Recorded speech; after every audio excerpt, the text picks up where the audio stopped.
최상목 대통령 권한대행이 국조특위 청문회에 나왔는데요. 마은혁 재판관 임명 보류에 대해서 여야 합의 확인 못했다 이렇게 얘기했던 속보가 들어오고 있는데 그게 언제적 일인데 아직도 확인을 못해요. 아니 근데 이거를 또 반복하기가 좀 그렇긴 하지만 추경호 대표 때 자, 그렇죠. 3명 하기로 국회 목신이가 3명 할 건데 민주당의 의석수 많고 하니까 민주당 2명, 국민의 1명 후보 추천해서 그 청문회 거쳐가지고 하기로 합의한 거잖아요. 그렇죠. 합의됐는데 왜 최상목은 계속해서 마은혁 임명 보류를 이거 여야 합의 확인 못해서 못하고 있다. 아니 이 주장을 계속 이어가고 있어요.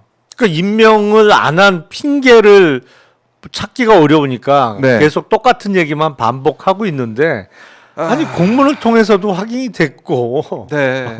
그건 그럼 물어보던지 박찬대 추경호 네. 두 원내대표를 상대로 물어보면 되는 거 아니에요.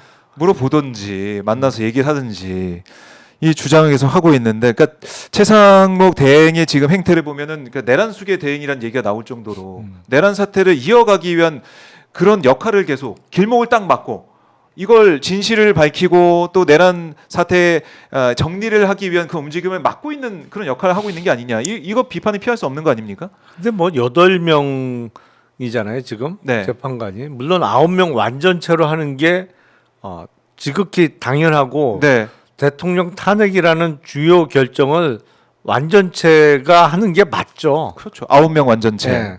근데 만약에 8명이 한다고 해서 무슨 큰 대세에 지장이 있을 것 같지는 않습니다만 네. 모양새 자체가 좋지는 않죠. 그리고 임명을 계속 거부하는 명분이 사실은 없잖아요. 그냥 네. 여야 합의를 확인 못했다라는 약간 뜬금없는 얘기만 지금 뜬금없죠. 반복하고 있는 건데. 뜬금없고 이제 변론은 재개가 된다고 했지만은 이 사안에 있어서 권한쟁의 심판에 있어서 그렇지만 10일에 하고 뭐 그 주에 마무리되고 또 이제 결론이 나오지 않겠습니까?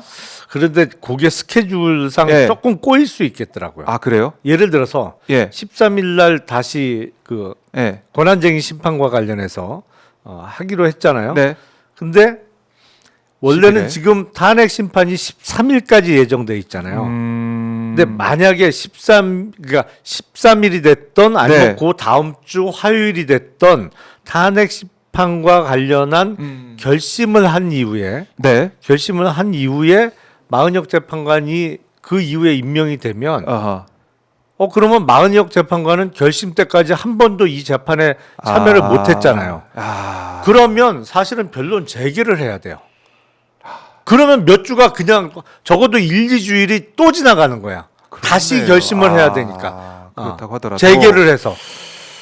그러면 9명이 하는 게 물론 최상이기는 합니다만 한 명을 더 끼우기 위해서 네. 탄핵 심판 절차를 1, 2주일 이상 더 공전시키는 게 맞냐. 네. 그런 현실적인 문제가 있을 수 있거든요. 그래서 8명이 해도 지난번 탄핵도 8년 전에도 8명이 했고 그래서 마은혁 재판관의 임명에 목맬 필요는 없다. 저는 이렇게 생각해요. 그렇네요.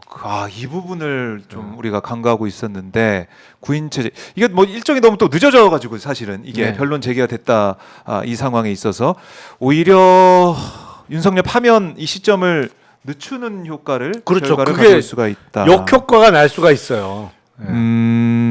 그래요. 왜냐하면 시청자 여러분들 그 재판을 많이 받아보신 분들은 알겠습니다만 재판부는 적어도 그 재판과 관련한 사실조사 내지는 이제 그 심리에는 참여를 해야 결정문에 들어갈 수가 있습니다. 그러니까 결심 이후에 재판관의 변경이 있다고 하면 결정 못 해요. 다시 열어야 돼요. 그게 근데 역효과로 탄핵 절차를 지연시키는 효과가 생기잖아요. 그렇네요. 이 부분 우리가 빨리 이제 완전체 얘기만 하면서 그것만 좀 기다리고 있었는데 변론이 제기되면서 스케줄이 꼬일 가능성도 있다. 이 부분 또 우리가 눈여겨 봐야 될 것 같습니다. 참 최상목이 그러고 보면은 진짜 너무하네요, 너무해. 그러니까 진작에 임명이 됐어야 되는데 그거를 안 하면서 이게 약간 그런 문제가 생기게 된 거죠. 3명 중에 2명만 임명하는 이런 모습을 보면서 이거 왜 그럴까 했는데 결과론적으로 보면은 또 이걸 노린 게 아닌가 싶기도 하고. 하여튼 피소추인 입장에서는 최대한 지연 전략을 쓰고 있는 상황이기 때문에 네. 여차하면 최상목이 헌재 탄핵 심판의 결심 이후에 기습적으로 임명할 수도 있어요. 그러면 그건 명확한 거야, 의도가 사실은. 참.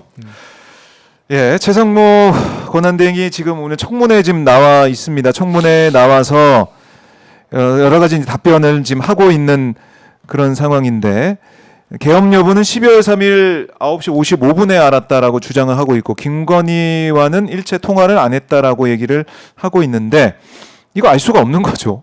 알 수가 없고 수사를 해봐야 되는 거고 비아폰을 서버를 까봐야지 알 수가 있는 그런 상황인데 어쨌든 오늘 국회에 와서는 이렇게 자신의 주장을 계속 펼치고 있습니다. 참 답답합니다. 그런 거 보니까 이 구인 완전체가 진작에 됐으면 이런 일이 없었고 우리가 이런 걱정을 하고 우려를 하지 않았을 텐데 그게 지금 안 되다 보니까 이런 상황이다. 그래요. 참 저희가 속보로 계속 나오는 거 저희가 전해 들고 있습니다. 오마이 TV를 통해서 헌재 상황들, 헌재에서 나오고 있는 이 상황들 속보로 얘기를 하고 있고요. 자, 권영세 비대위원장은 또 이런 얘기 하고 있네요. 조기 대선 생각하고 있지 않다. 자각 노력이 지금 당장 해야 할 일이다. 이렇게 기자들과의 질의응답을 하고 있습니다. 그리고 김현태 707 특수임무단장은 계엄 당시 국회 봉쇄 또 건물 확보 지시를 받았다. 이렇게 다시 또 얘기를 했습니다. 그러니까 이 얘기는 뭐냐면은 헬기가 정말 정시에 잘 도착을 했다 그러면 바로 들어가서 건물 확보하고 아무도 못 들어오게 했을 거다. 이 얘기를 하는 거죠. 그러면 의원들이 109명이 모여서 계엄 해제 결의안 의결을 못 했을 거고 그러면 계엄 상태가 쭉 이어질 가능성도 있고 이 부분도 중요한 증언 아니겠습니까? 그렇죠. 의원님? 결국에는 국회는 못 들어오게 하려고 했다. 1차적으로는. 나중에 윤석열이 비아폰 전화해서 뭐 악을 쓰면서 왜 뭐 하고 있는 거야 빨리 끌어내 뭐 이런 얘기를 했다고는 하지만 그 전에 이미 국회의원들을 못 오게 할 생각이 있었다. 이거 확인되고 있습니다. 뭐 이미 널리 알려져 있습니다만 그게 진눈깨비 그리고 수방사의 운항 허가 이게 늦어지면서 늦게 도착한 거죠. 늦게 도착을 정말 하늘이 도왔다라는 생각이 들고 우리 국민들이 몸으로 이 군 차량을 막 막고 장갑차를 막고 그 군 차량 장갑돼 있는 차량들을 막고 이런 모습 우리가 봤기 때문에 정말 천재이루로 정말 이게 막아냈다는 생각을 다시 한번 하게 됩니다. 자, 오늘 헌재에서 10시부터 진행되고 있는 헌법재판소 윤석열 탄핵 심판 6차 변론 저희 오마이TV에서 현장을 지키도록 하겠습니다. 좋아요 버튼 또 구독 꼭 해주시면서 함께 해 주십시오.